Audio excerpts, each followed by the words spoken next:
El miedo es algo que nos ha acompañado durante toda nuestra existencia como humanidad. Ha sido una herramienta de supervivencia vital. El miedo nos puede alertar del peligro en ciertos casos. Es una alerta en tu cuerpo que te prepara para la lucha o huida.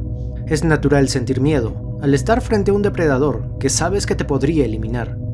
A las alturas, a la profundidad del mar, a la muerte, incluso en el entorno social, como el rechazo o el fracaso y otros.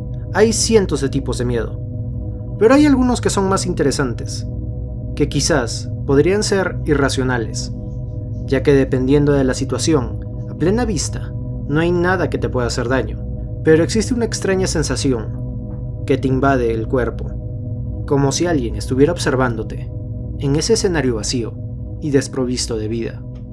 Aquí entra la kenopsia.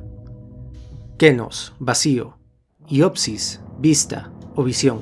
Describe a los escenarios desolados en los que alguna vez hubo gente, pero ahora se encuentran abandonados y tranquilos, y que logran ser inquietantes.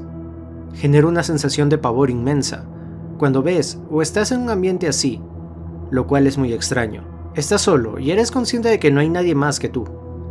Podemos poner ejemplos en los que cada uno puede experimentar por su cuenta esta sensación, como jugar Garry's Mod. Este juego puede llenarte de angustia solo con el hecho de pasear por sus mapas, por esas calles vacías en las que se siente que alguna vez hubo movimiento.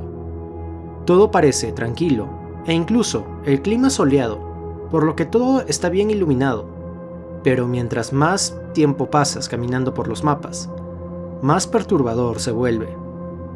Hay ciertas ocasiones en las que puedes escuchar o ver alucinaciones, algún ruido lejano o una sombra moviéndose en la esquina de la pantalla.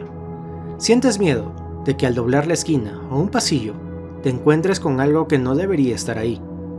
Sientes miedo en creer que eres el único en ese lugar, cuando quizás no lo estás, y de hecho estás siendo observado desde tu punto ciego. Lo mismo pasa con los backrooms.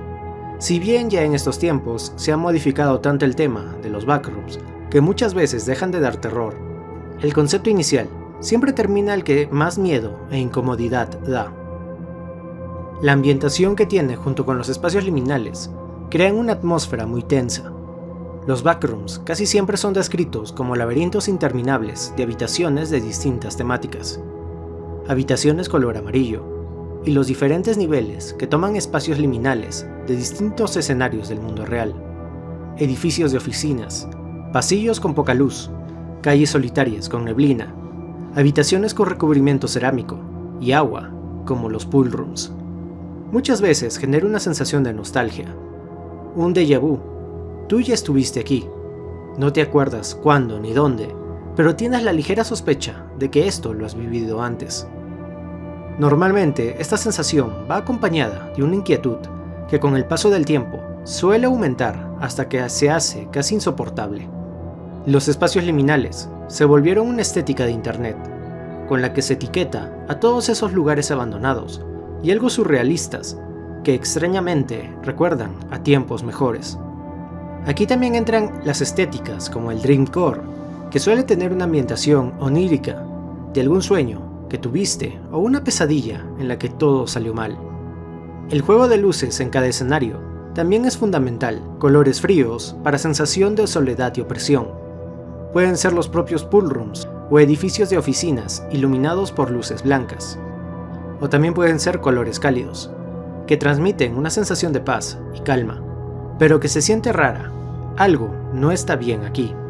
Las sensaciones también variarán de intensidad de acuerdo a la persona.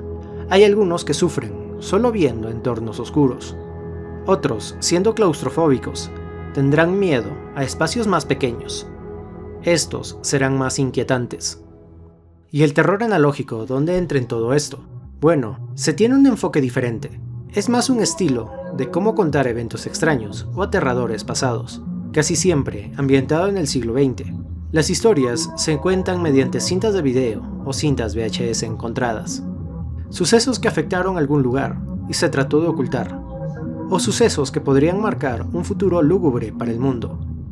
En este canal he abarcado mucho este tema en específico, con grandes exponentes del terror analógico, como lo son Local 58, con El misterio de la luna, The Smile Tapes y Los infectados por el hongo de la locura, The Monument Mythos y las extrañas cosas que rodeaban a los famosos monumentos que tanto conocemos, y demás. Suele haber un patrón en la forma de contar las cosas, casi como diapositivas con imágenes, y algún que otro video que muestre de manera sutil la monstruosidad a la que nos enfrentamos. Pero como todo, tiene altas y bajas. Tuvo su época de gloria y su decadencia. Quizá hable de esto en otro video, pero lo meto a colación aquí por un motivo. La esencia original. A veces es mejor dar rienda suelta a la imaginación y a la especulación.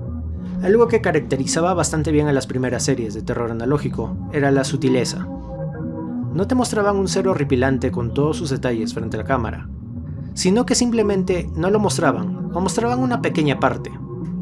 A veces se pierde la magia cuando muestras a la criatura o entidad paranormal en la historia. El miedo al peligro desconocido es más grande. Los primeros videos del catálogo Mandela y Gemini Home Entertainment son grandes ejemplos.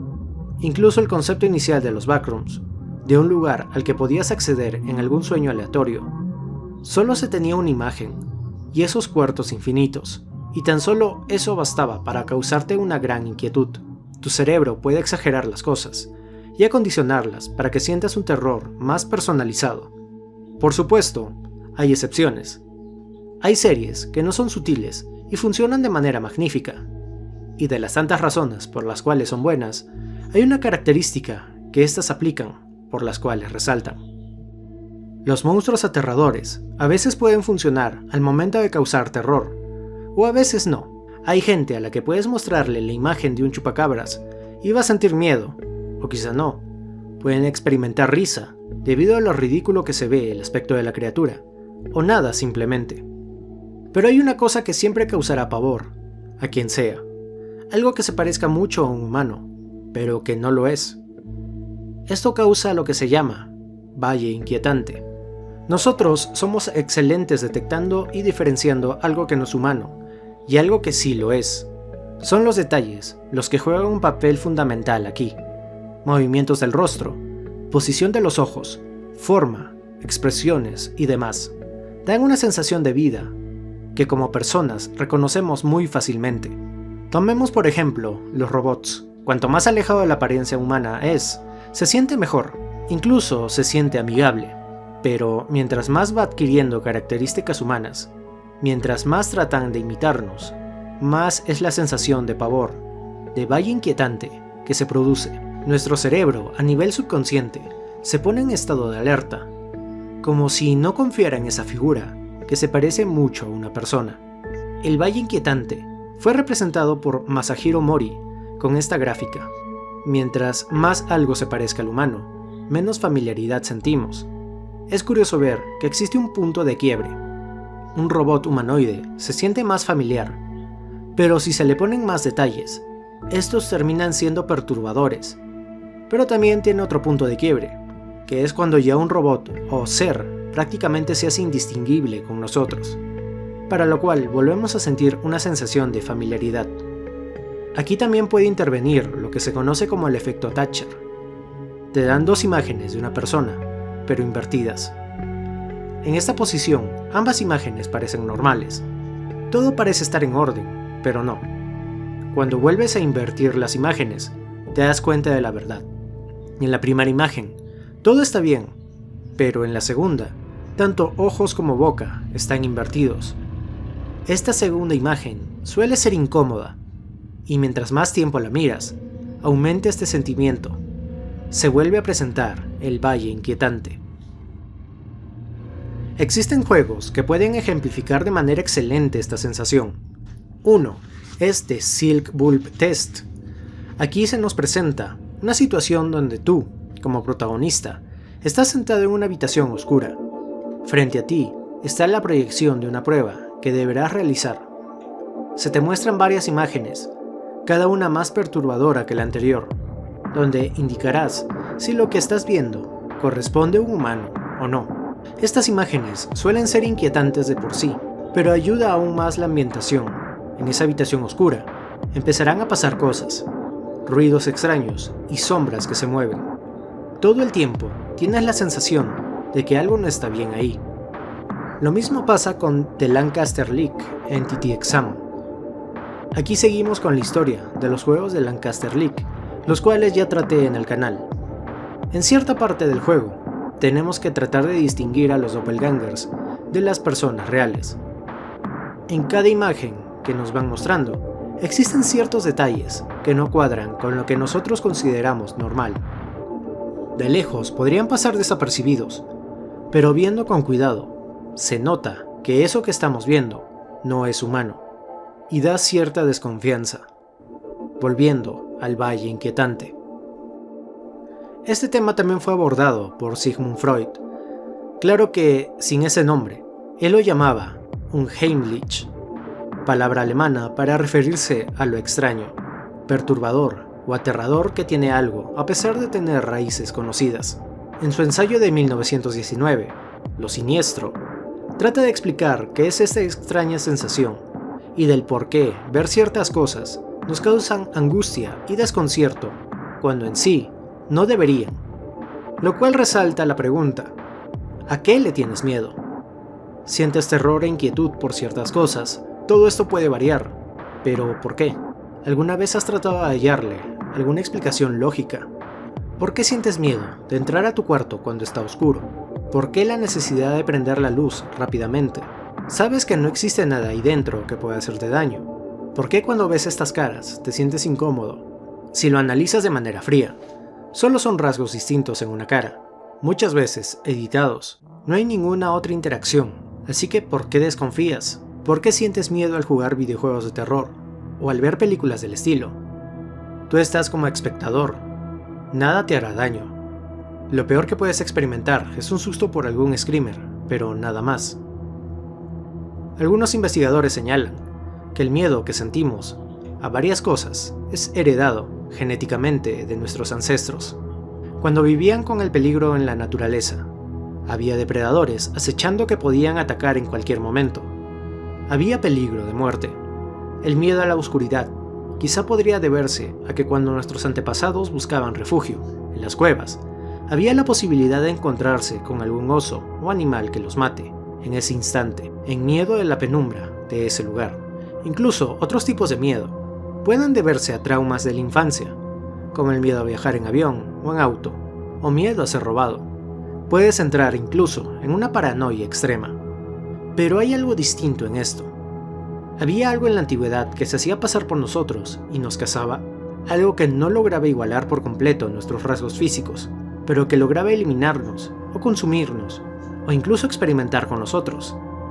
Poco a poco fuimos aprendiendo a diferenciar, y tenemos miedo de algo que se asemeja al humano, pero claramente no lo es. Lo mismo pasa con las historias, imágenes y videos de animales actuando como humanos. Empezamos a sentirnos con angustia, un escalofrío que recorre la espalda, esa mirada tan humana que a veces nos hace pensar que quizás ese animal nos está vigilando y espera algún momento donde estemos vulnerables, pero quizás solo es percepción nuestra. Todo está bien y tú estarás bien. Entonces, ¿a qué le tienes miedo?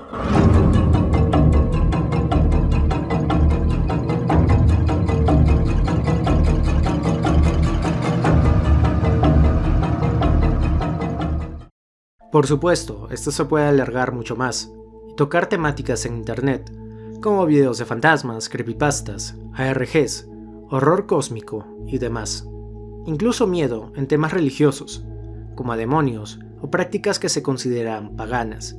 Hay muchos ámbitos que abarca el miedo, algo tan fundamental en la vida, algo que siempre estará con nosotros, que nos hace recordar que quizá haya cosas no humanas andando por ahí, acechándonos en la oscuridad. Eso es todo, amigos míos. Gracias por ver hasta el final, y gracias a mis mecenas de Patreon y miembros del canal por su apoyo. Hasta luego.